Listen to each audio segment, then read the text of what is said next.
Now let's have a look at this question. ये question कहता है Gandhism presents some of the most effective tools to combat fascist regimes and hit them at their root. Discuss. Right?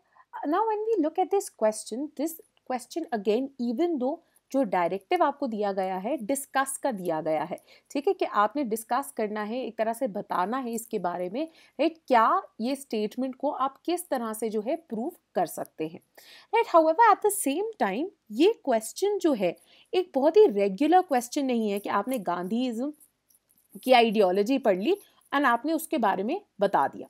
In fact this is a very, जिसको हम बोलते हैं again third level question, this is a very application oriented question, जहां पे आपको जो दो ideologies हैं, अगेन यहां पे भी कंफ्यूजन हो सकता है कि गांधीइज्म के पास इफेक्टिव टूल्स हैं, right. Let's look at the question. Gandhism presents some of the most effective tools for what?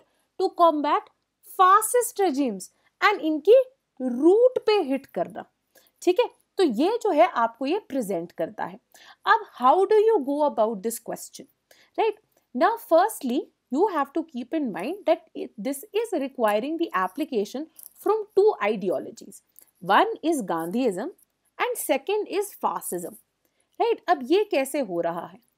Because Gandhiism के अगर आपने बताना है that how does Gandhiism as an ideology present certain ways, certain effective tools, certain effective means to combat fascist regime and secondly also to hit them at the root. किसी भी चीज को root पे हिट करने के लिए हमें उनकी फाउंडेशनल एलिमेंट्स जो हैं उन पे अटैक करना होगा, राइट। उन पे जो है आपको अटैक करना होगा। You will have to tell कि if this is a foundational element of fascism which is problematic, what is certain element Gandhiism contains that will help us combat that fascist element, right? So to solve this question, to be able to present a quality answer for this question, you should be aware of all the foundational elements of fascism. Secondly, you should be aware of all the foundational elements of Gandhiism, and then you have to interlink the two, that how can the elemental requirements and tools of Gandhiism help us combat the foundational tools and elements of fascism, right? When you're able to perform all these three steps, that is when एक तरह से आपने इस question को अच्छे से perform कर लिया है, अच्छे से अटेम्प्ट कर लिया है, right? Now what are the ways in which you can sort of structure this answer, structure this question? Now there are multiple ways obviously, right. Structure के अंदर सबसे पहले ऑब्वियसली हमें एक इंट्रोडक्शन की जरूरत है। A very regular introduction will be, जैसे कि अ lot of students and up doing, say what is fascism in a definition, say what is Gandhiism in a definition, ठीक है वो introduction, not bad, right? You can go about it, but again it will be a very regular introduction that maybe 80% of the students will be doing about it, right? Another great way of introducing this answer is to draw in the interlinkage between Gandhiism and fascism from the very beginning, right? Why? Because there are also certain similar circumstances. Because if we see the rise of Gandhiism and fascism, we see that they actually came up during the same time. Secondly, as political science students, you should be aware of the literature that Gandhi had written. And because of that awareness, you should also be aware that Gandhi ने personally भी address किया था fascist regimes को, and he was very critical. And in fact, उन्होंने अपने जो कुछ हरिजन etc. जो उनके papers etc. थे, उनके अंदर उन्होंने publish भी की थी certain letters which he had written to Hitler, criticizing him and telling him that what you're doing is absolutely incorrect. Right? So what we can actually say is that there were certain similar beginnings in both Gandhiism and fascism. Now that's a very different sort of introduction. Right? क्या similarity हो सकती है? ऐसी क्या चीजें जो हैं आप underline कर रहे हैं? साथ ही में when Gandhi criticizes fascism, वहीं पे आप underline कर सकते हैं that what does fascism basically encompass, what are certain basic elements of fascism जिनको उन्होंने criticize किया था, and किस तरह से then body के अंदर we can present, क्या body के अंदर हम क्या कर सकते हैं, गांधी जी के जो वेरियस टूल्स हैं, एक एक टूल को जो है हम ले, and then how does that tool help combat a particular element of fascism, उसको जो है हम आगे लेके चले. ठीक है, so that can be a great body, right. That is the way in which you can organise your body. What happens is कि अगर आप सब हेडिंग देंगे ना, आपकी थॉट्स भी जो है ज्यादा ऑर्गेनाइज हो जाते हैं, राइट. यू विल नो कि अच्छा मैंने ये एलिमेंट एड्रेस कर दिया, नेक्स्ट एलिमेंट मैंने ये एड्रेस करना है.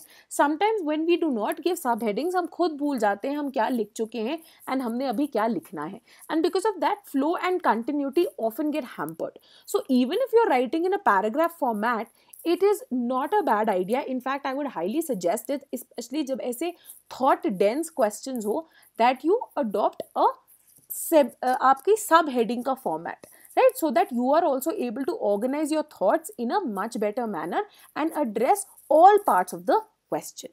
Lastly and very importantly, we need to have a conclusion, right. conclusion को भी जो है आपने बहुत importantly address करना है. conclusion में जैसे कि हम बोलते हैं, you can always add some critical elements. अब हमने क्या बोला है यहाँ पे, हमने बोला that Gandhiism is a very effective tool against fascism. However, there is also certain critical analysis wherein certain scholars have pointed out that Gandhiism itself has its own limitations in addressing often ultra-nationalist, extremist और extremely जो एक fundamentalist thought है, कई बार Gandhism falls short of addressing those issues, right. So what is that critical element, what are certain loopholes in Gandhism also to be able to address these issues, right. उनको जो है आप conclusion के अंदर present कर सकते हैं, right. And when you address all these elements, I believe that is a very well written answer. ठीक है, so that will be an answer that will be well structured, that will encompass most of the content points, and that should fetch you good marks as well. Right, now let's look at our model answer. Now, as I said, we have started our introduction from the second perspective. We have started the answer only by interlinking Gandhiism and fascism. So we've underlined that how even though Gandhiism and fascism both emerged during the first half of the 20th centuries, right? So आपके जो 1900s onwards अगर आप देखते हैं, that is when fascism was also developing, whether it was by Mussolini in Italy, or whether it was in the form of Nazism in Germany, or whether it was coming in Japan also, the fascist regime in Japan also, right? This was the time period जब वहाँ पे ये emerge हो रहा था. And इसी दौरान Gandhi also, after combating the colonial rule in South Africa, right, plans to sort of really build on his tools on how to combat such oppressive regimes, and decides to apply the same by coming back to India. ठीक है, तो इस तरह से हम देखते हैं that in a similar time period, these extreme philosophies, right, both lying on two extremes of the scale, one extremely जो है violent, repressive, oppressive, and on the other hand the one which is more spiritual, liberating, right, दोनों के दोनों का जन्म जो है first half of the 20th century में होता है. Another very important point of similarity is that they were both very critical of the emergence of the kind of modernity that had emerged in Western Europe, right? Both Gandhiism and fascism in fact believed that this modernity was extremely individual oriented, and it had somehow separated the individual from the social good, from the communal good. However, how they addressed the community's good was in extremely two different ways. So जहाँ पे Gandhiism was rooted in the philosophy of well-being of one and all, वहीं fascism की जो है एक निकल के आया that there is a certain community जिसको हमने protect करना है from the other, and that community, those Aryans for example in Germany, उनको जो है हमने preserve करके रखना है, right? So despite certain similarities, we see that both the ideologies are extremely different from each other, and how one ideology, that is Gandhiism, in fact presents ways to combat the other one, that is fascism, right? Then we move on to addressing the fact that how Gandhi ने खुद भी जो है personally also criticise किया था. तो in fact हम सिर्फ इनको out of the blue interlink नहीं कर रहे, but Gandhi during his time also was very critical of this fascist regimes, and in fact उन्होंने, जैसे कि मैंने बताया था आपको, हिटलर को काफी लेटर्स भी लिखी थी which got published in the Harijan, right, that he said कि आपने किस तरह से जो है किस तरह से हाई हैंडेड मैनर में आपने जो नाजिज्म का इम्प्लीमेंटेशन किया है Germany and the kind of ways in which you are destroying the people there, that was highlighted by Gandhi, right. इन्हीं लेटर्स के थ्रू हमें देखने को मिलता है कि किस तरह से गांधी ने खुद अंडरलाइन किए थे certain basic elements which comprise of fascism. ठीक है, तो एक तरह से when you address that these are the elements of fascism, आप एक तरह से डेफिनेशन ही दे रहे हैं फासिज्म की। तो क्या है ये एलिमेंट्स ऑफ फासिज्म?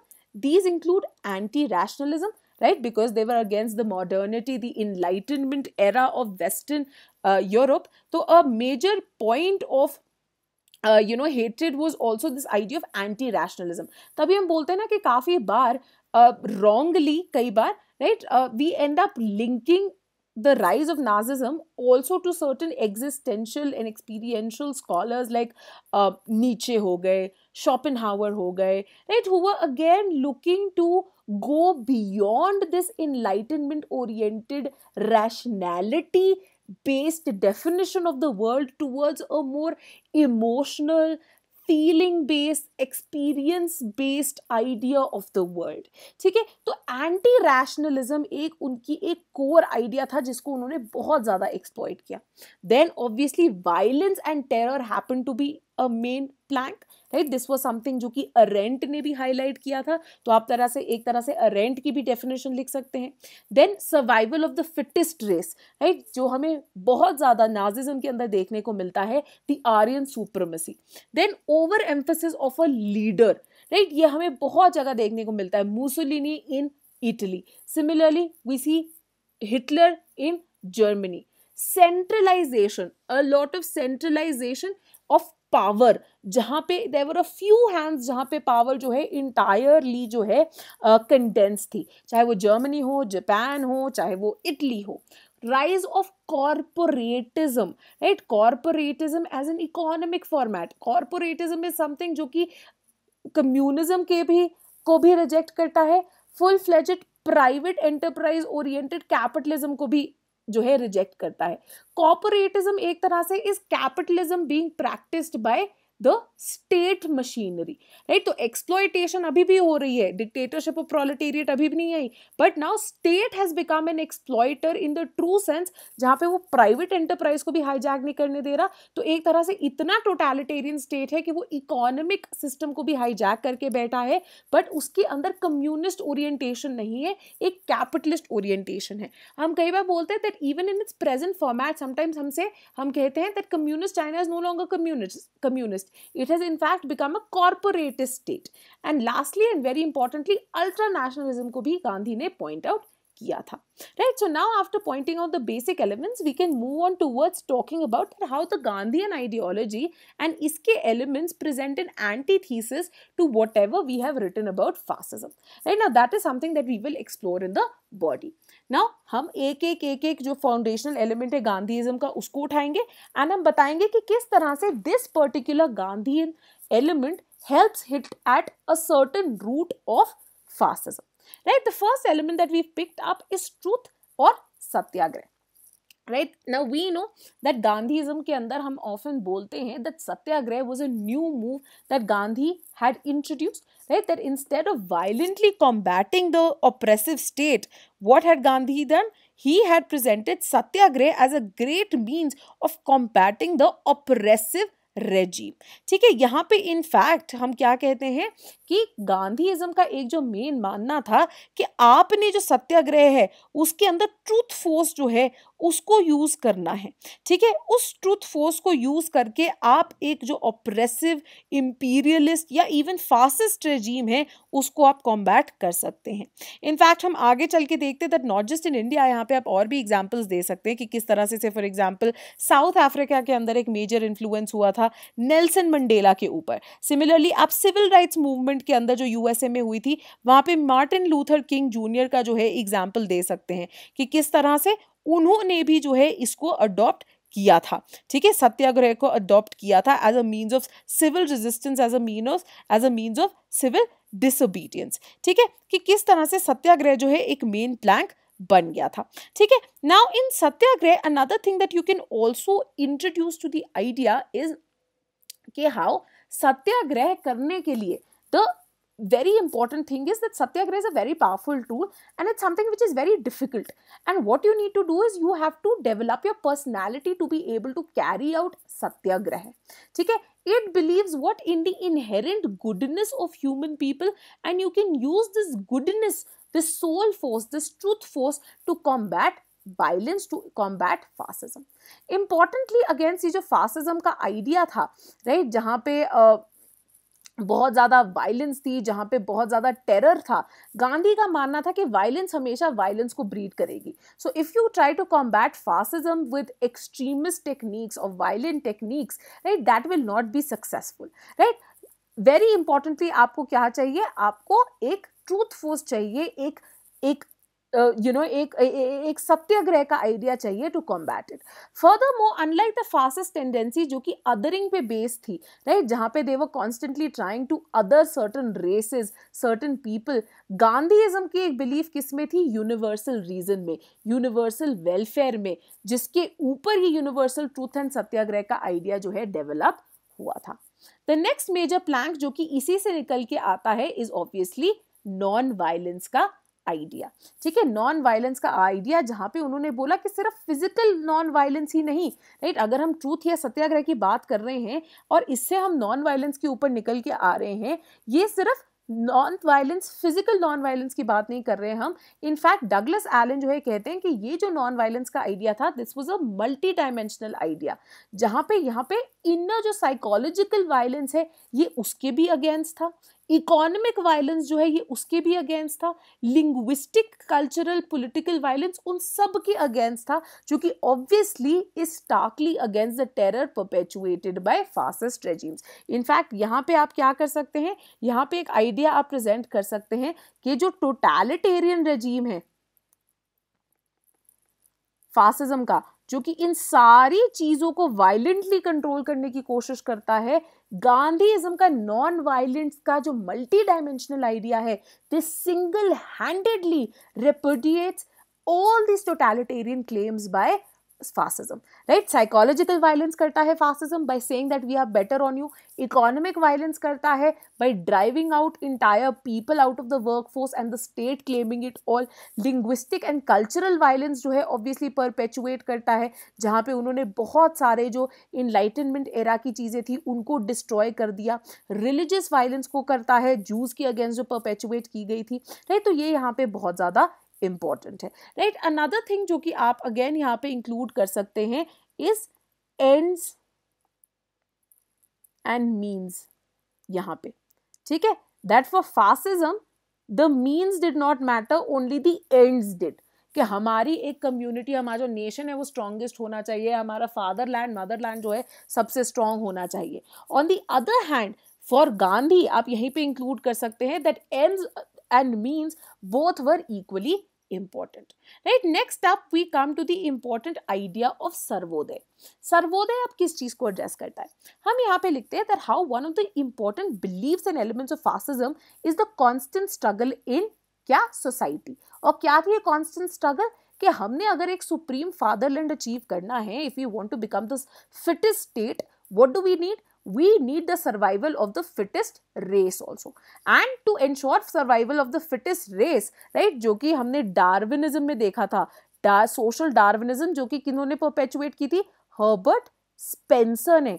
आप यहाँ पे स्पेंसर का भी नाम लिख सकते हैं सोशल डार्विनिज्म के नाम पे, सर्वाइवल ऑफ द फिटेस्ट के आइडिया के नाम पे, राइट. ये survival of the fittest race was based on what, of weeding out the undeserving and unsustainable elements of the society, जिसका रिजल्ट क्या था, हॉलोकॉस्ट वाज द रिजल्ट. जिसका एक और रिजल्ट क्या था कि अगर आप जो है डिसेबल्ड हैं, अगर आप होमोसेक्सुअल हैं, ठीक है, या आपके अंदर कोई और उनको चीज लगती है जो कि प्रॉब्लमैटिक है, दे विल किल यू. ठीक है, they will send you either to labor camps or they will completely extinguish your existence, right? So unlike this core belief कि हमने एक survival of the fittest race को perpetuate करना है, गांधीइज्म का जो सर्वोदय का आइडिया है, it is based on what, it is based on the idea of upliftment of all, the good of all, right? So instead of claiming, अब हमने बोला था ना कि हाँ जी दोनों के दोनों wanted community का welfare, but instead fascism का community welfare was based on what, of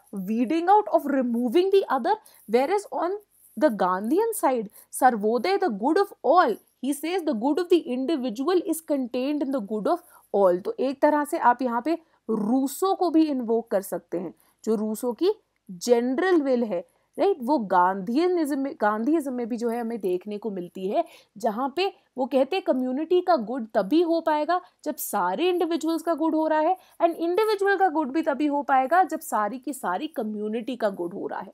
very importantly आशीष नंदी जो है प्रेजेंट करते हैं कि किस तरह से instead of the hyper masculine political cultural discourse जो कि फासिज्म में ड्यूरिंग इस टाइम देखने को मिल रहा था, जो कि इंस्टीट्यूशनलाइज करता है वायलेंस को एंड सोशल डार्विनिज्म को, जो कि हर्बर्ट स्पेंसर ने परपेचुएट की थी, राइट. जैसे कि मैंने आपको बताया, फादरलैंड बोलते थे, मदरलैंड नहीं बोलते थे, फादरलैंड बोलते थे. तो बहुत ही हाइपर मैस्कुलिन आइडिया थी कि आर्यन रेस वेरी स्ट्रॉन्ग, हम लोग तो पता नहीं क्या हैं, ठीक है. वहीं पे गांधीइज्म जो है इन सारी चीजों को कॉम्बैट करता है. In fact if you will remember, Gandhi happened to be one of the first people to recognise women's participation and their role in the sustenance of the nation. तो उसको भी जो है आप यहाँ पे एज एन एग्जाम्पल दे सकते हैं.